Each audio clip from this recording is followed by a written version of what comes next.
Yes.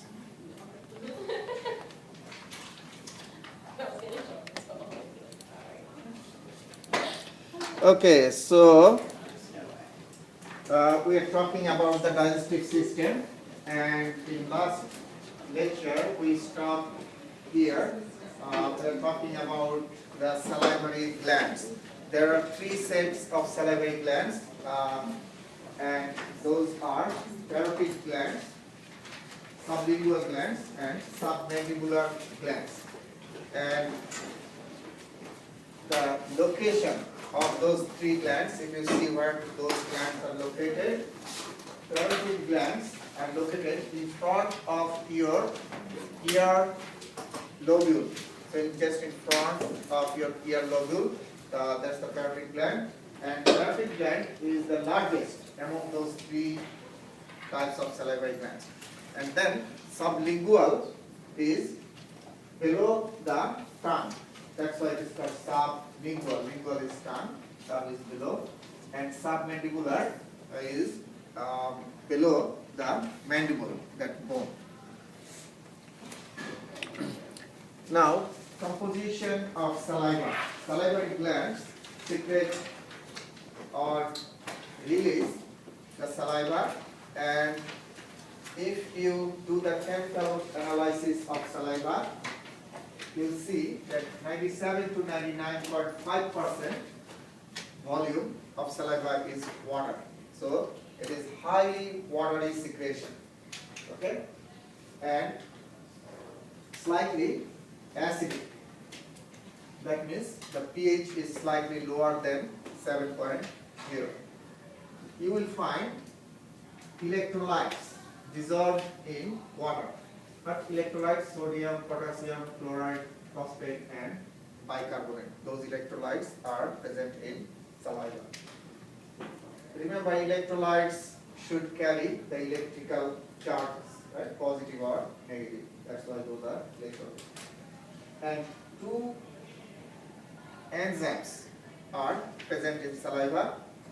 One is called salivary lipase, and another is the amylase. And salivary lipase is also called lingual lipase. Lipase will digest the lipids, and amylase will digest the carbohydrates. Okay? Can you tell the structure? Yeah. So lipase will digest what? Lipids, and amylase will digest starch or carbohydrate. Same thing.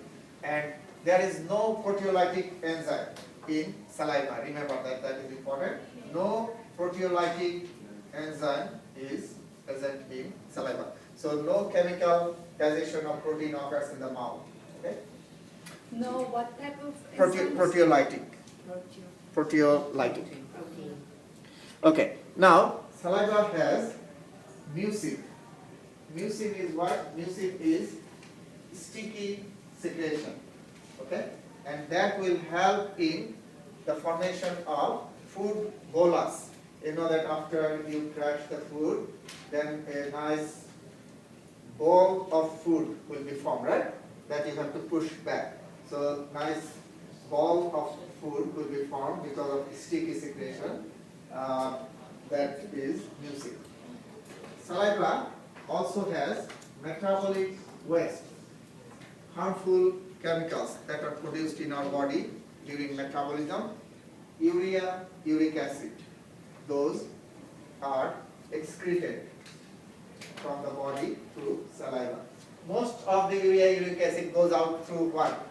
Urine, right? Urine, urea, uric acid goes out through urine, right? But a small amount goes out through saliva. Saliva has lysozymes, immunoglobulin A, defensin, and cyanide compounds, and those things can inactivate or kill the microorganisms. Okay, so those are helpful in defensive mechanisms. So that's the composition of saliva. Now, important thing here, let me tell you a couple of important things here. First, you need to know all of them, but if you ask me which are the important, I will ask, saliva is what type of secretion? Mostly watery. What percentage of saliva is water? 97 to 99.5. Okay? And is it slightly acidic or alkaline? Slightly acidic. Number 3, which digestive enzyme is absent in saliva? Proteolysis. Which are present?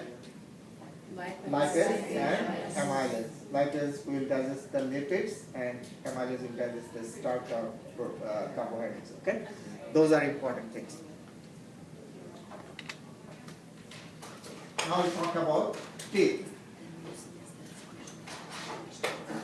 We see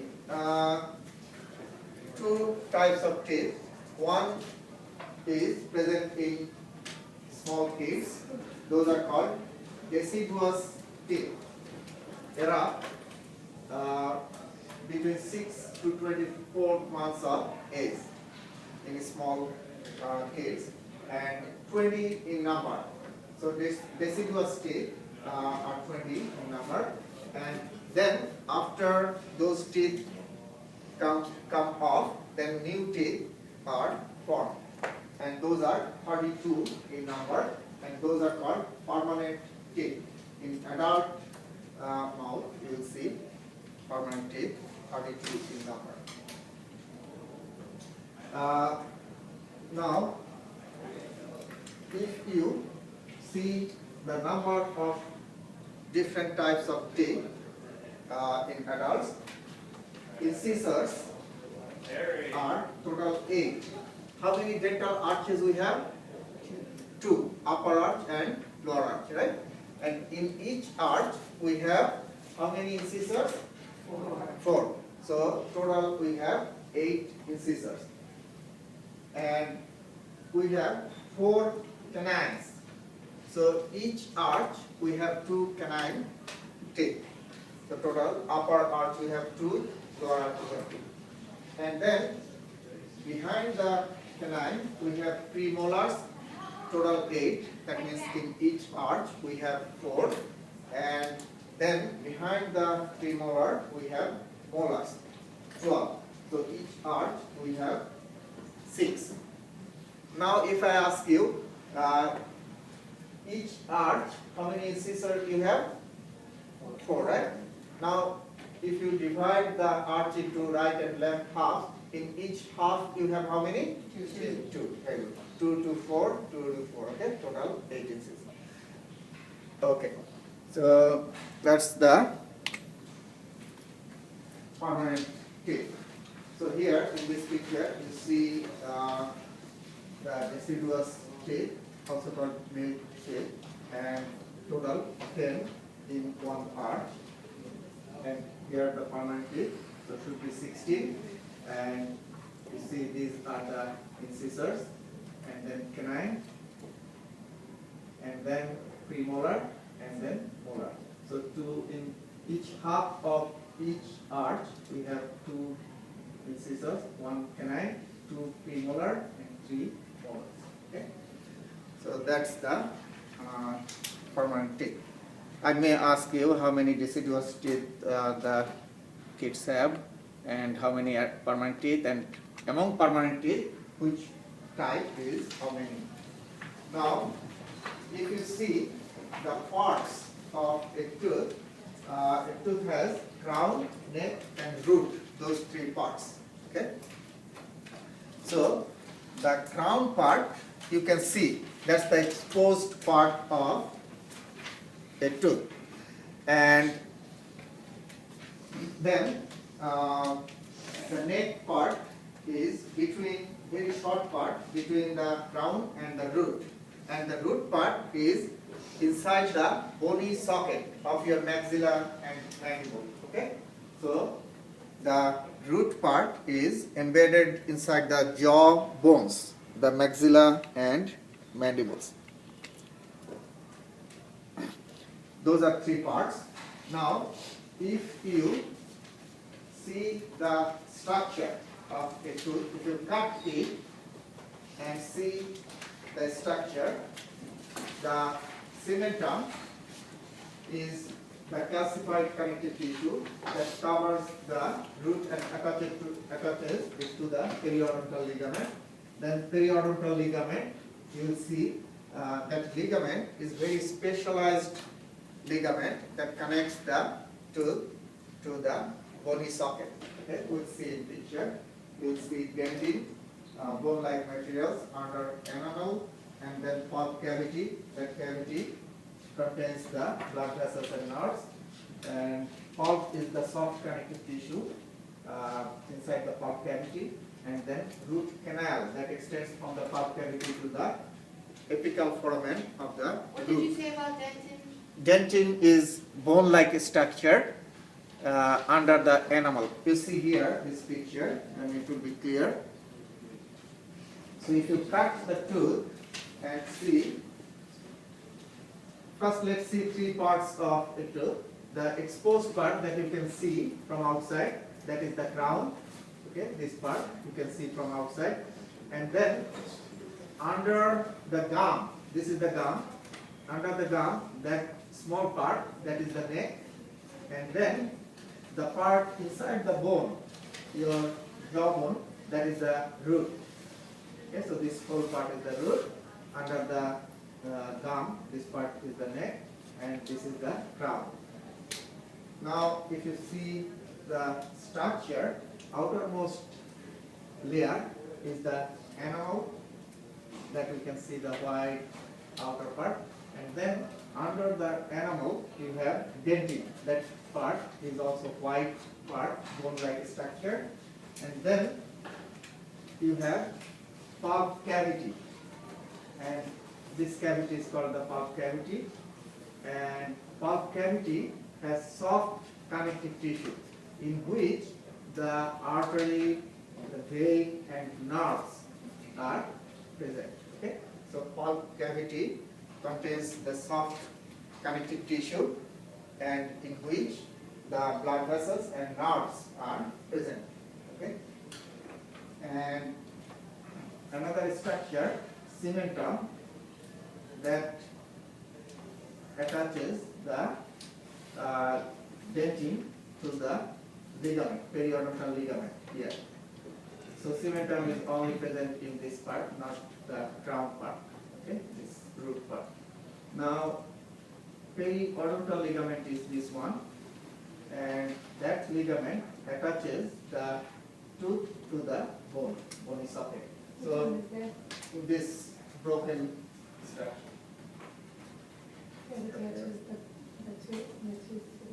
Yes, to the bone. The ligament, you know, that connects the bone to bone, right? And so tooth is connected to the bone by periodontal ligament. It is a highly specialized type ligament that is only present in the tooth. Okay, so those are the structures, three parts and structures. Okay. So it's like bone, but it has nerve in it. The teeth. It's the only part of the body that's bone that it shows out of the surface of the body. Yes. And they directly they don't have the nerves. The nerves are present in the and blood vessels in the palm. They're not inside the body part. Okay. Regulation of gastrointestinal tract. Okay. Now, how the gastrointestinal regulation takes place? Regulation of what? When we say regulation of gastrointestinal tract, regulation of two things. One is regulation of contraction or movement, contraction, and regulation of secretion. So those are the regulations occur in gastrointestinal tract. You know that gastrointestinal tract contracts like this, right? And secretion occurs. Those two things should be controlled or regulated, okay? Now, in the wall of the gastrointestinal tract, you have two types of receptors, mechanoreceptors and chemoreceptors. You can tell what type of receptors are there by their name. First, let's see chemoreceptors. Chemoreceptors will be activated by what? Chemicals. Now, what are the chemicals? Go inside your gastrointestinal tract. The chemicals are foods. Foods are chemicals. All foods are chemicals, okay? Proteins, carbohydrates, fats, all are chemicals. So, the receptors will be activated by the food molecules. Those are chemoreceptors or by chemicals. And mechanoreceptors will be activated by pressure. Pressure is the mechanical force. So when you eat food, you know two things happen. When you eat food, that food enters into your gastrointestinal tract, right? So food is a chemical, so nutrients will activate the chemoreceptors. At the same time, when you eat the food, food will create pressure on the wall of the gastrointestinal tract, right? So that's what type of receptors will be activated by that? Mechanoreceptors, okay? So those are two types of receptors. And two types of controls are present, intrinsic control and extrinsic control. So what are the intrinsic and extrinsic controls? The enteric nerve plexuses initiate short reflexes in response to stimuli in the gastrointestinal tract and long reflexes in response to stimuli inside or outside of gastrointestinal tract that involve central nervous system and autonomic nerves. I'll talk about this soon. So just let's see what happens here. So intrinsic, the term intrinsic means inside, right? And extrinsic means outside. So in case of intrinsic, what will happen? When you eat the food, this is the wall of your gastrointestinal tract. So this is a cross section. You see the lumen where the food should be located. Okay. Okay. When you eat the food, the nutrients are chemicals, right? Food is chemical. So chemoreceptors will be activated by the food molecules, and also the food will cause pressure on the wall. So mechanoreceptors will be activated. Okay? So just remember those two receptors will be activated by the presence of food in your gastrointestinal tract. And those receptors will send signal to the local nerve plexus. What is local nerve plexus? Those nerves are located inside the wall of the gastrointestinal tract, right? Those are local. So the signal will go to local nerve plexus, and then that nerve plexus will send signal to the smooth muscle and glands. And smooth muscle will do what? Contraction. And glands will do what? Secretion. So you see here the activation of chemoreceptors and mechanoreceptors by the food, right? Food will activate those receptors. And then receptors will send signal to the muscles and glands via the local nerve plexus. That means that nerve is lying in the wall of the gastrointestinal tract, not going outside, okay, locally, and will cause the contraction and secretion. Okay? So everything is happening inside the wall of the gastrointestinal tract. Make sense? That's the short reflex or intrinsic or local control. And now, what is long reflex or extrinsic control? Signal can also, after those chemoreceptors and mechanoreceptors get activated in the wall, the signal can also get out from the wall of the gastrointestinal tract and go to the spinal cord or brain. So signal can also get out from the gastrointestinal tract and go to the spinal cord or to your brain. That means central nervous system, right? And then central nervous system can send signal back to the intrinsic nerve plexus, and intrinsic nerve plexus will activate the muscle and glands will cause the contraction and secretion. So the difference is extrinsic and intrinsic. Intrinsic, everything will occur where? Inside the wall of the GI tract. And in case of extrinsic, the signal will go to your brain or spinal cord, that's central nervous system, and then central nervous system will send signal back to the wall and will activate the muscle and the glands. Okay? So that's the difference. So which one is short, which one is long? The intrinsic is short and extrinsic is long because it's going to the brain and coming back long way, it's traveling. Okay? Is it going to send the central nervous system is going to send the signal back to the local? Local, because they have to work through local. Local is the nerves in your wall of gastrointestinal tract. So there is no other way that without activating the local, you can contract the muscle of the wall. Okay, so they must send signal back to the local. Now, there is another type of extrinsic that is very interesting. You know that if you are very hungry, if I show you very delicious food, okay, by smelling or just seeing the food, what will happen in your mouth? Saliva secretion will occur. What will happen in your stomach? Secretion will occur, and also movement you will feel a little bit. Okay, so that is coming from outside of your body, the signal. No food is in your mouth or intestine yet, right? But that can also stimulate the contraction and secretion. That's also extrinsic because coming from outside. Okay, that is called cephalic, but it's part of extrinsic. It has a different name, cephalic phase of secretion and contraction. So extrinsic could be two types. One is getting out from the wall and going to the central nervous system, coming back. Another is not originating in your gastrointestinal tract, originating from outside of the body. You are seeing or smelling the food. Okay, so that's the extrinsic as well. It has a different name that is called cephalic. Okay, so those are the controls of secretion and movement.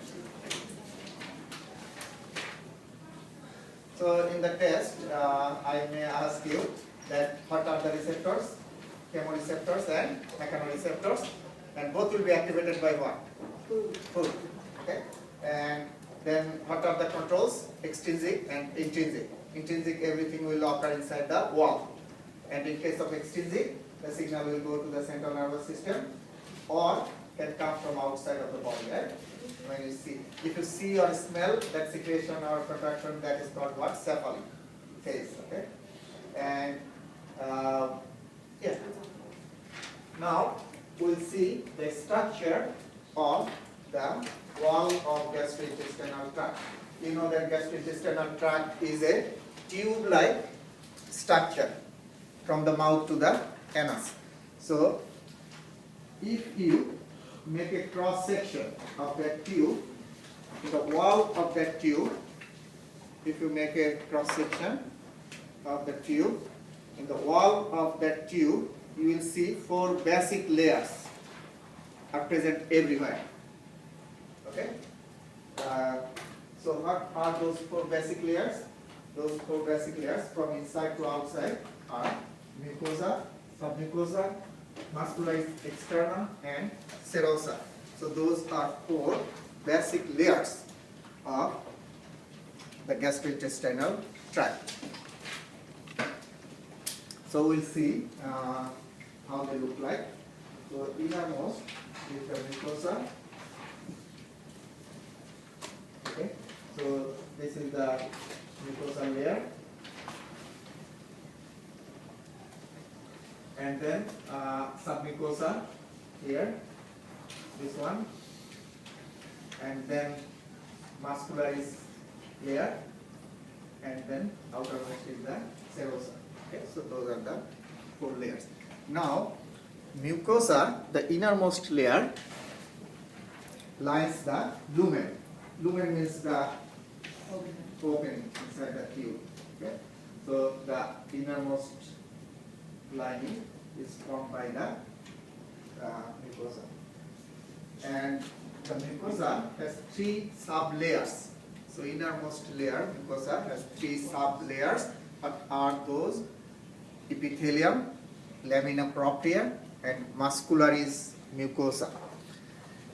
And the functions of mucosa: secretes mucus. Mucus is that slippery secretion.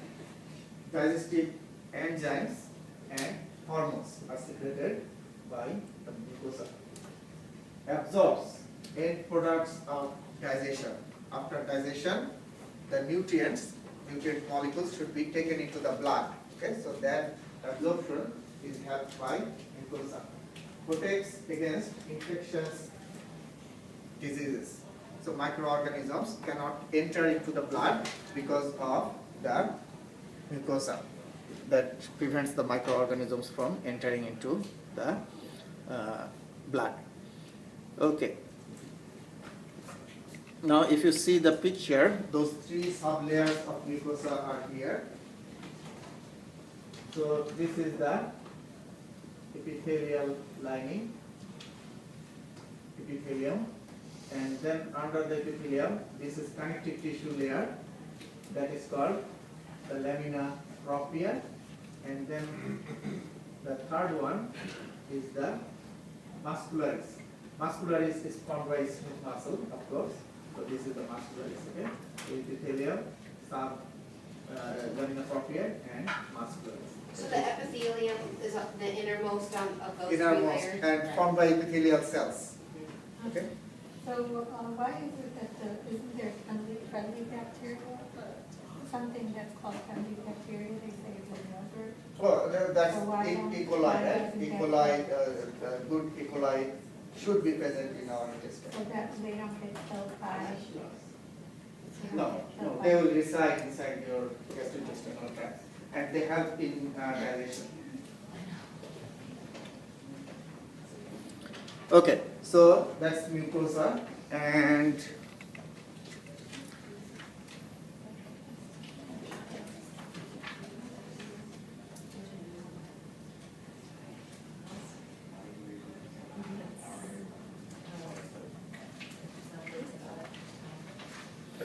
okay, so the epithelium of mucosa is formed by simple columnar epithelia, simple columnar type of cells, and the simple columnar epithelia helps in the absorption of nutrients. So the epithelium has simple columnar epithelial cells that help in the absorption, and another type of cells are present in the epithelium. Those are mucus secreting cells. They will secrete mucus. Mucus is very important because mucus, I said you that mucus is slippery secretion, right? So that will keep the wall, inner surface of your gastrointestinal tract very slippery, so the food can easily pass. Okay, food can easily pass through the gastrointestinal tract.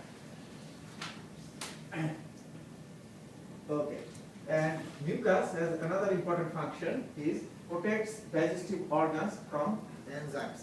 You know that acids are secreted in your stomach, right? And that acid, if the mucus doesn't line the inner surface of your gastrointestinal tract, the acid will get easily attached to the wall of the gastrointestinal tract and will destroy the wall of the gastrointestinal tract because acid is harmful, right? So mucus forms a fine layer or coat inside the gastrointestinal tract and does 2 things. Since it is slippery, it helps in the passage of food. Number 2, it protects the wall from the acidic secretion. Just remember those 2. Lamina propria layer of mucosa is formed by connective tissue, and it has blood vessels and another very important thing, that's the lymphoid follicles. Lymphoid follicles are present in the lamina propria. And lymphoid follicles contain the lymphocytes, you know that, and lymphocytes kill the microorganisms. Okay, muscularis mucosa, that is formed by smooth muscle and produces weak movement of the wall. So muscularis mucosa of mucosa is formed by smooth muscle and produces weak movement because we have another muscular layer. You remember those 4 basic layers? One is the muscularis externa. That is the main muscle layer. So that will cause the forceful contraction. You said that the epithelial helps in absorption of nutrients? Yes. Submucosa is formed by connective tissue and it contains the blood vessels, lymphatic vessels, lymphoid follicles and nerve plexus. So all those important structures are located in the submucosa. Lymphatic vessels, lymphoid follicles, blood vessels and nerves. Muscularis externa. Now that thick muscular layer which will cause more powerful contraction. So muscularis externa, in this layer the smooth muscle fibers are arranged in 2 ways. See here, some smooth muscle fibers are going like this.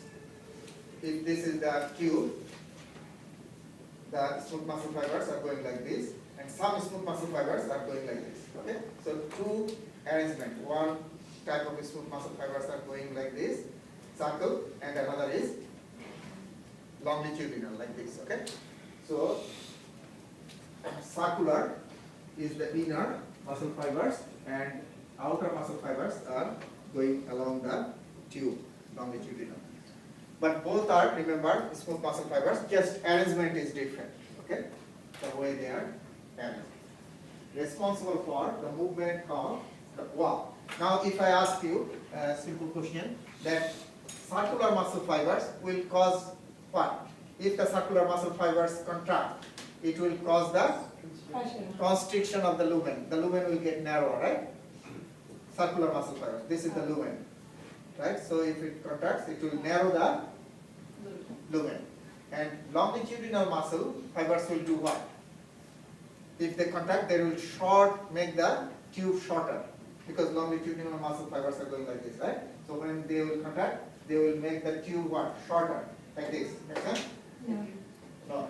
Okay. So circular muscle fibers are like this. Okay. This is the tube, lumen, and circular muscle. This is circular muscle. Okay. If circular muscle contracts, then the lumen will get Smaller. smaller. Very good. And longitudinal is going like this. Okay. So if all those fibers contract, then the tube will get Shorter. shorter. Okay. So those are the actions of those 2, and both are important. Okay.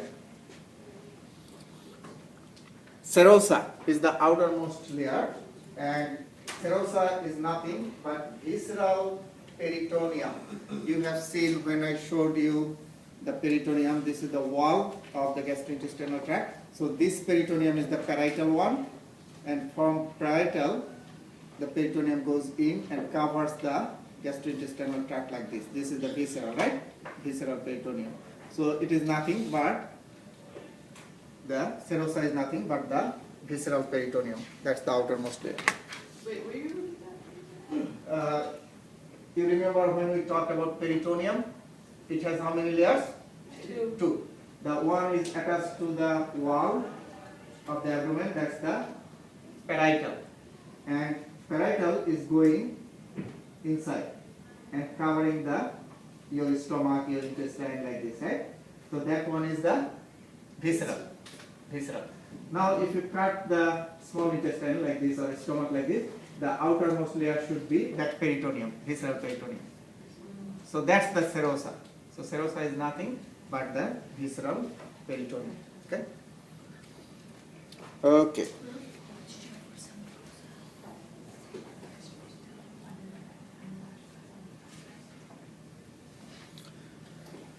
Okay. Now you remember that when we talked about the control of secretion and contraction. intrinsic, extrinsic, right? We have seen that in the wall of gastrointestinal tract, we have intrinsic nerve plexus.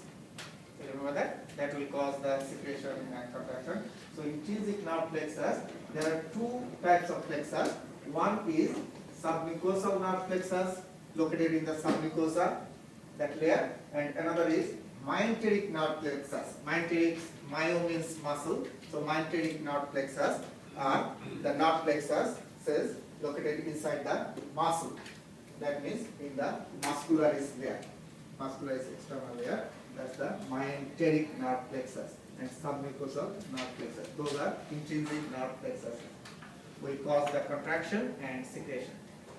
And also, in the wall of gastrointestinal tract, we have autonomic nerve nervous system fibers, sympathetic and parasympathetic. You know that autonomic has two divisions, sympathetic division and parasympathetic division, and both are present. Okay. So just know that those are the autonomic nervous system. And autonomic nervous system has how many divisions? Two. You all know that, sympathetic and parasympathetic. And they control the secretion as well as the contraction. Now, Wait, so the autonomic, both the sympathetic and the parasympathetic? we have talked about that in one. Okay, now the movement of the gastrointestinal tract. Yes. Wait, what are the nerve plexuses? What is that? Which one? I'm so confused. You went through that. Intrinsic. Okay, so intrinsic nerve plexuses are the nerve plexuses we have taught when we talked about the control of secretion and contraction. You remember? Intrinsic, extrinsic. Inside the wall. Inside the wall, right? Intrinsic nerve plexuses. Where they are located? One set is present in the submucosa. That's the Do we need to know what submucosa. it does? Yes, that's the submucosa, right? Another set is present in the muscular layer. The muscular. That's the myenteric. Myo means muscle. Okay? Got it? And also we have autonomic nervous system. Autonomic nerves. And autonomic nerves, you know, that have two divisions, sympathetic and parasympathetic. Do we need to know anything about this? No, just know the name. Okay?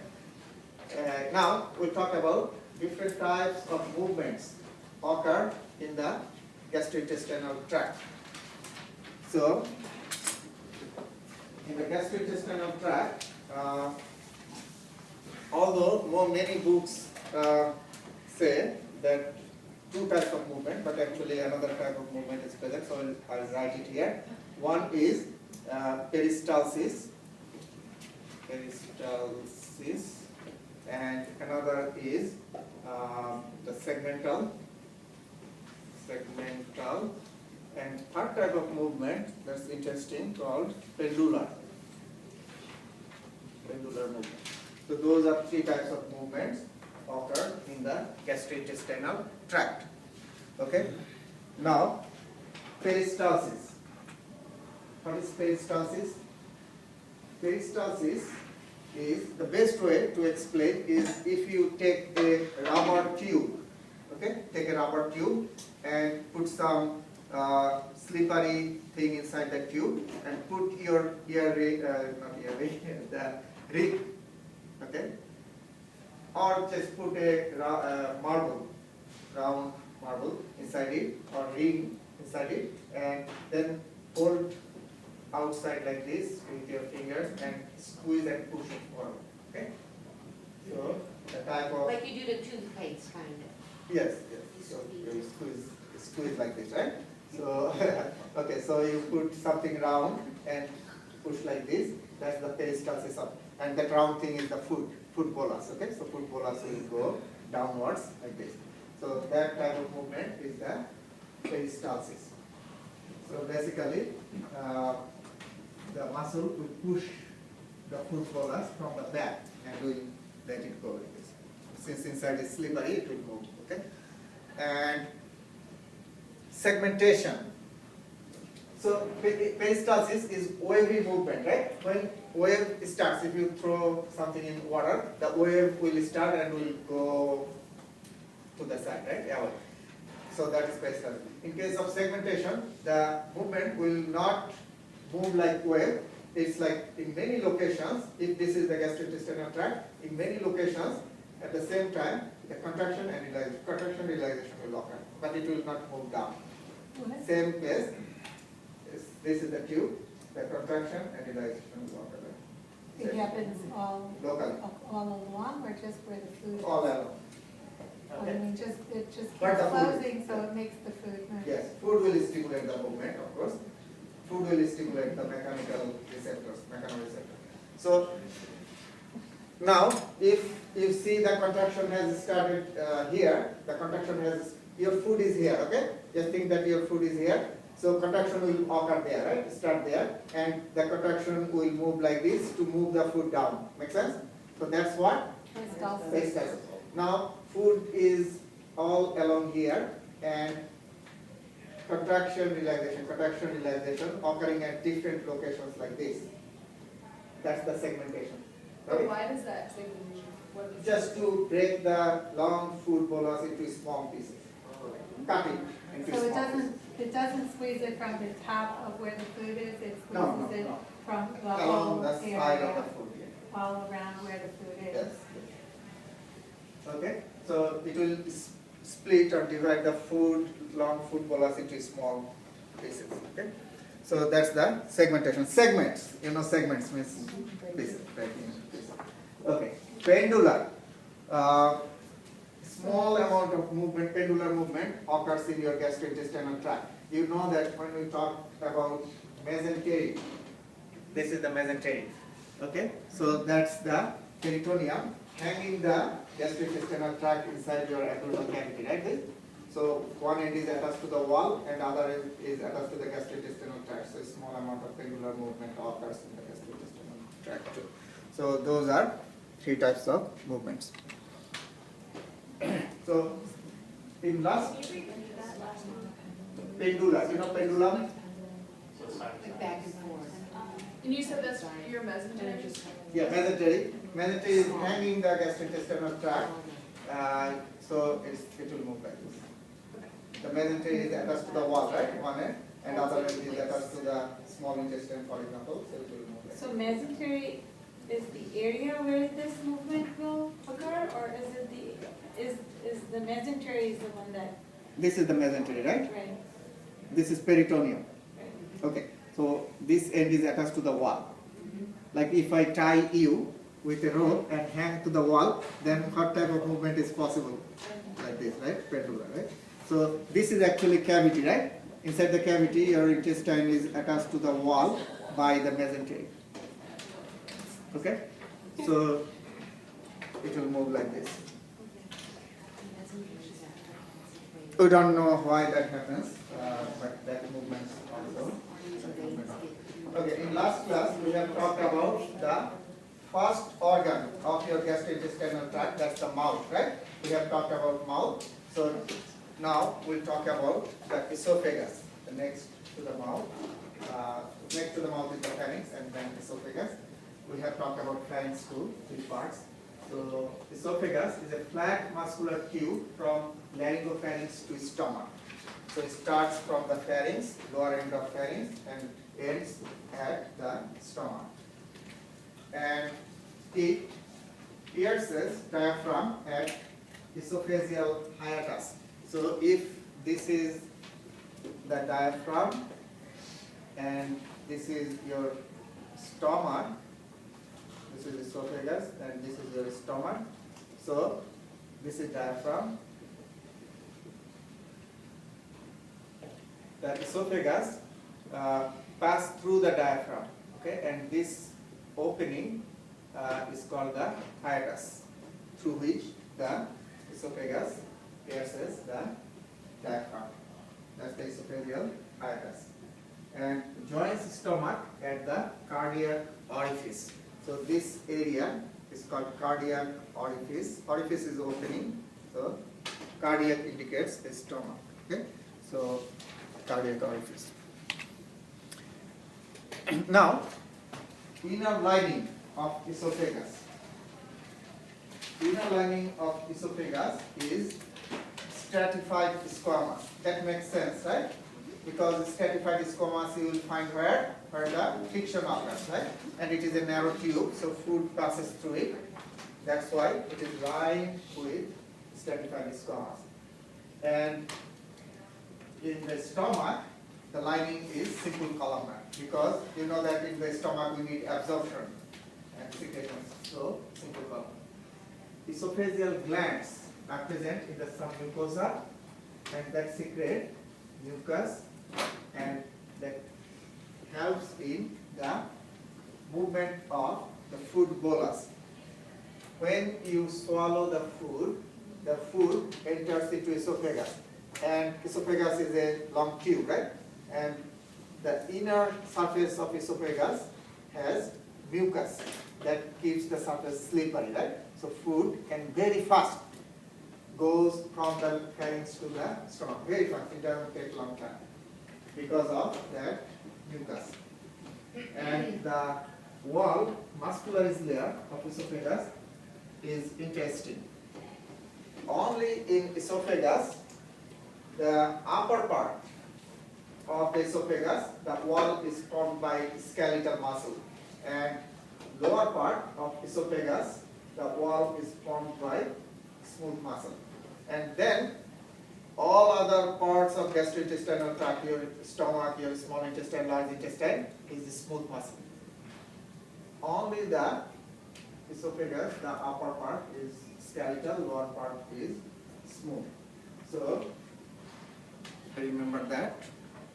I'm sorry, what did you say about the cardiac orifice? Orifice is the opening, okay? Opening, orifice. So where the esophagus enters into the stomach, that opening is called the cardiac orifice. Okay. Why is it the cardiac goes to your stomach? Cardiac also indicates the stomach, or cardiac also indicates the heart, but cardiac also indicates the stomach. Okay? Gastro indicates the stomach, also cardiac indicates the stomach. Okay, so esophagus, if you make a cross section of esophagus, you see those four basic layers. We have talked about that. All gastrointestinal tract, everywhere you will find those four basic layers. So innermost is the mucosa, and then submucosa. So this is mucosa, and then submucosa, and then muscularis externa. This is the muscular layer, and then the outermost layer is what? When we talk about four basic layers, I said that outermost layer is the serosa, right? And which is what? Nothing but visceral peritoneum, right? Visceral peritoneum. Is there any peritoneum in your neck? No. Peritoneum only present in your abdominal cavity, abdomen, right? So esophagus is here. So there is no visceral peritoneum. That's why this is not called serosa, this is called adventitia, because it's not really the same structure as visceral peritoneum. Okay? So the outermost layer in case of esophagus is adventitia, remember that. I may ask this in the now we talk about deglutition. Deglutition is also by swallowing of the food. So deglutition involves the tongue, soft palate, pharynx, esophagus, and 22 muscle groups. So those all together work in deglutition, during deglutition. So deglutition or swallowing of food has two phases, buccal phase and pharyngeal esophageal phase, also called pharyngoesophageal phase. So buccal phase takes place inside the mouth, because that's the buccal cavity or oral cavity, same thing, okay? Happens in the mouth. So deglutition or swallowing starts inside the mouth, and then next phase is pharyngoesophageal in pharynx and esophagus. So first, what happens in buccal phase? after we eat the food, put the food inside the mouth, we crush the food and food gets mixed with the saliva and a nice bolus of food is formed, right? Nice food bolus is formed. And when the bolus is ready, what we do? During the buccal phase, the tongue presses against the hard palate and forcing the food bolus into the oropharynx. You see here, the front part of tongue will move up and the tongue will be pressed against the hard palate. This is the hard palate. So that will push the food bolus from the front to the back. So we'll push the food and food will, since it is slippery, the food will start to move backwards towards what? Oropharynx. It should not go to nasopharynx, right? So the food will enter into the oropharynx. Nasopharynx is this part only for air. Okay. And this phase is voluntary or involuntary? The buccal phase? Voluntary. We move the tongue voluntarily, right? To push the food backwards. Okay. And during that time, the upper esophageal sphincter, there is a sphincter here. This is the esophagus. Upper esophageal sphincter will remain closed, constricted. Okay. Okay. Now see what happens.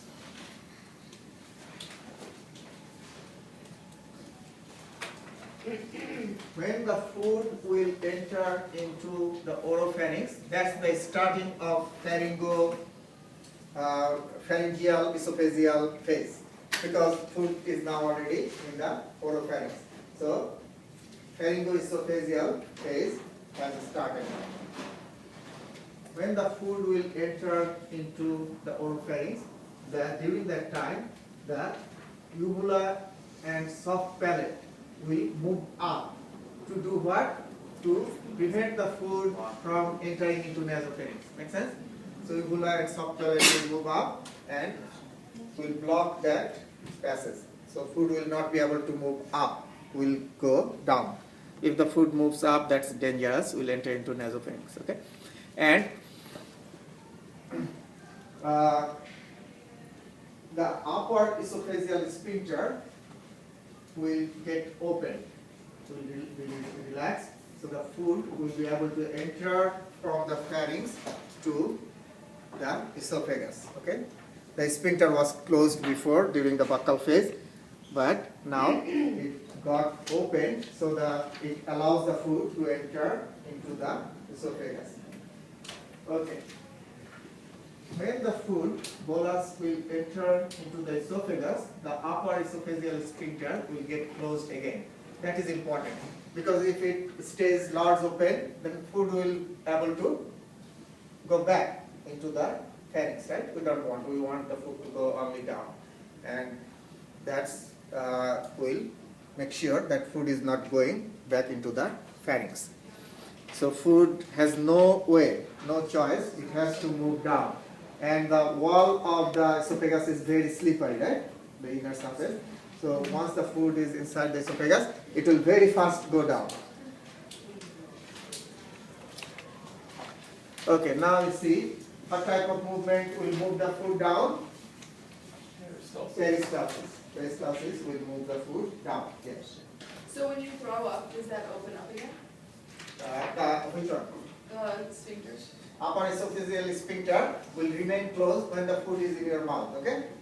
Then when you push the food back into your pharynx, okay, then the upper esophageal sphincter will open, because from the pharynx the food will go to the esophagus. If it is not open, then food will not go to the esophagus, right? So often in But when you throw up, it's what's open. Okay. if you throw up, then it opens for the food to If you come up. vomit. Okay. If you vomit? Yeah, so it's not completely closed, okay? And if for some reason it gets open, then food can, if the gas pushes the food from the bottom, the food will come out. That happens. If something pushes, most of the cases the gas tries to come out suddenly, and that will push. and the sphincter will get open, because it is not really a very strong sphincter. It's a sphincter, but it can get open by pressure. That happens. And in small kids, you know that the sphincters are not very strong. That's why they pee in the bed, and the sphincters are not controlled well by the bottom part of the bed. So that's why in small kids you see. Is that sphincter what people have a problem with if they have acid reflux? That's the lower sphincter. We'll talk about that, yes. Okay, so once the food is in the food bolus in the esophagus, it will very quickly move down by peristalsis. That's wavy movement. And the food will enter into the stomach through the gastroesophageal sphincter opening. So the gastroesophageal sphincter will get open. But see here, when the food is passing through the esophagus, the gastroesophageal sphincter, that's the lower end of the esophagus, that sphincter. We have seen two sphincters, the upper esophageal sphincter and lower one is the gastroesophageal, that means stomach and esophagus. This sphincter will remain closed, but when the food will approach very close to the stomach, then that lower sphincter will get opened. Okay, so the food will be able to enter into the stomach. And in when you get older, the sphincters, the muscles get weaker, right? So what happens? The gastroesophageal sphincter in many cases can get weak, and the stomach content can move up easily because the sphincter is loose, and that can cause erosion or damage to the lower part of the esophagus, because the acid can move up, right? And repeated movement of acid content into your esophagus can cause the lesion in the wall, and that happens very commonly. And if you lie down, if the sphincter is open, then the stomach content can move up easily. So that's why acid reflux, that's the acid reflux. The stomach content will enter into the lower part of the esophagus. Okay, now we'll see the stomach. Next to the esophagus is the stomach. The stomach is a large, hollow, muscular organ, and if you see the stomach, it has 4 different parts. What are the 4 different parts? The cardiac part, fundus, body, and pyloric part. So cardiac part is the part where the esophagus enters into the stomach. So near the entrance of the esophagus, that part, this part is called the cardiac part. Then fundus. Fundus is dome-shaped part of the stomach. You know dome, right? D-O-M-E, dome-shaped part. That part is the fundus. And then, so that is the fundus. That's the cardiac area. And then this part is the body of the stomach. Body of the stomach. And last part is the pyloric part. So 4 parts. If I ask you how many parts the stomach has, how many? 4. The cardiac part, the fundus, the body, and the pyloric part. Okay. Now, if you see the wall of the stomach, you remember when we talked about 4 basic layers of the wall of the gastrointestinal tract. I showed you the mucosa, submucosa, muscularis externa, and serosa, right? Now, I told you that in the muscularis externa, the smooth muscle fibers are arranged in how many ways? 2. The circular and longitudinal. That's true for all other parts of the gastrointestinal tract except the stomach. The stomach has an additional layer that's called the oblique. So some muscle fibers are obliquely based. So that oblique layer is the innermost layer. So an extra layer of smooth muscle is present in the stomach. That's the oblique layer. Remember that. So stomach wall, muscular part has 3 layers. Okay. Now Which inside direction does oblique mean again? Yeah, that's one. oblique, this is the longitudinal, right? Straight down, and this is oblique. And, so they Something go, like that. some go this way, some go this way, and some go this Yes. way. So innermost fibers go oblique. Okay. Now, if you see inside the stomach, there are many folds present inside the stomach. Those folds are formed by mucosa. That's the innermost layer, right? Of those 4 basic layers, innermost layer is the mucosa. So many mucosal folds are present in the inner surface of the stomach. Those folds are called rugae. Rugae, gastric rugae, should be here. Here, rugae of mucosa.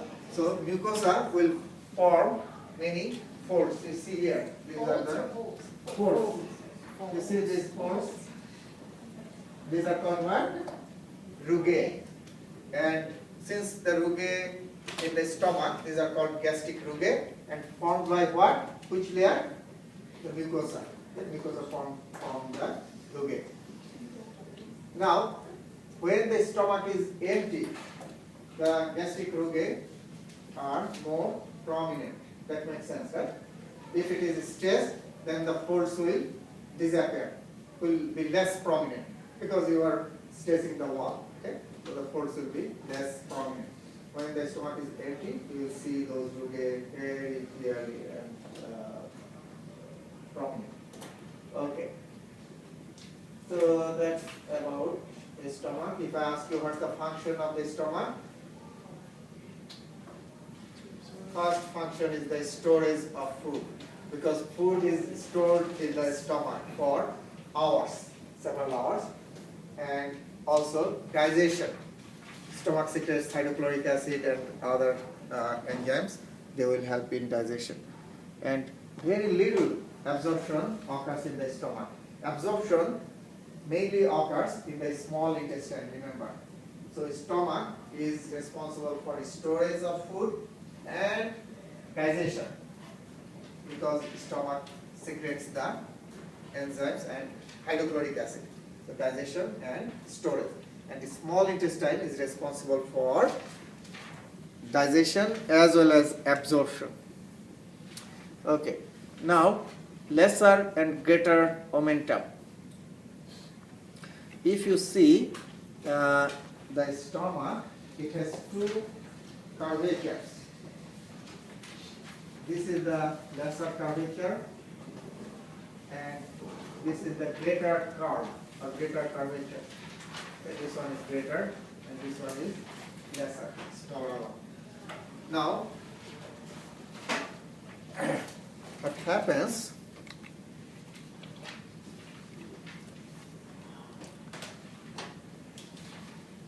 The lesser curvature is this one. Lesser curvature gets attached, provides attachment to the lesser omentum, and greater curvature provides attachment to the greater omentum. So, what are the omentum? Omentum are connective tissue membranes. Okay, and what happens? You remember this picture, not very nice, but you will understand. So,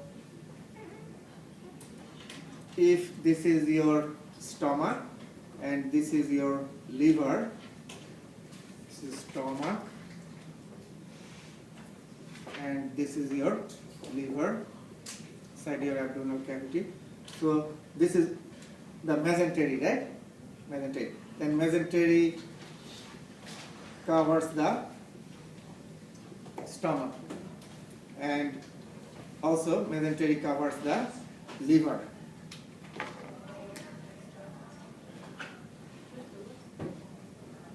Okay. So what happens?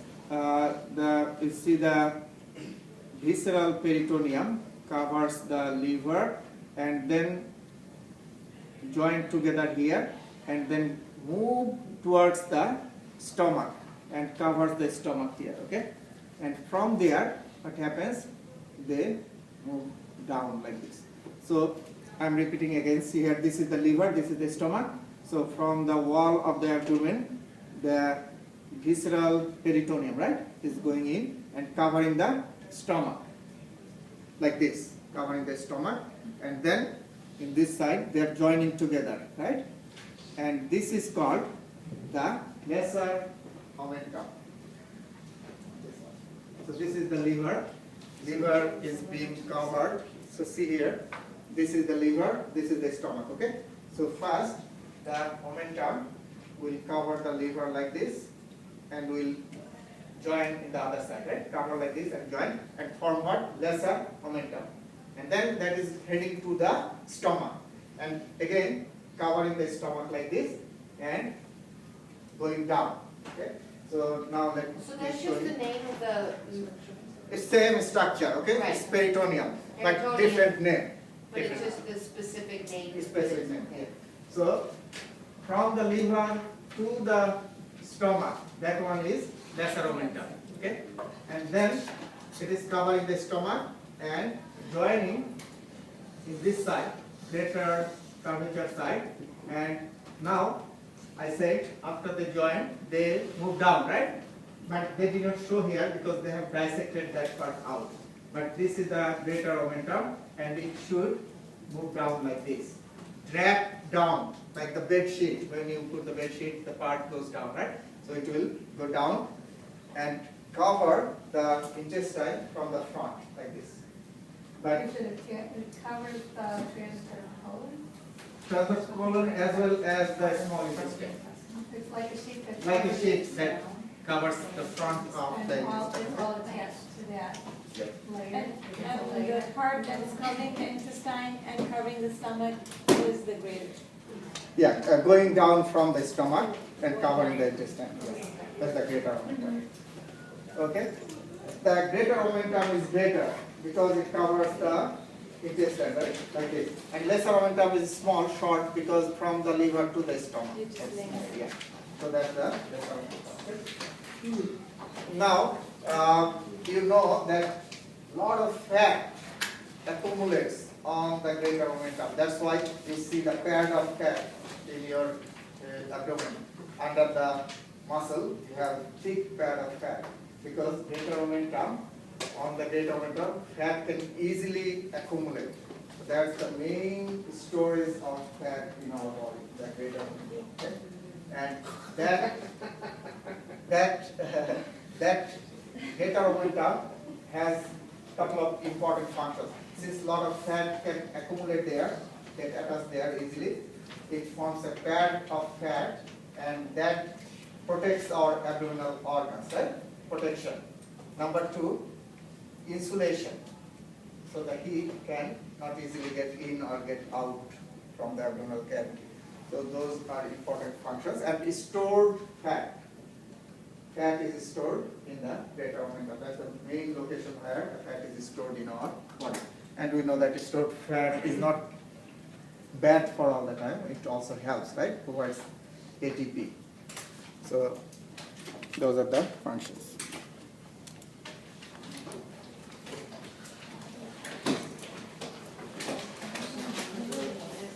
Okay, so we're done. So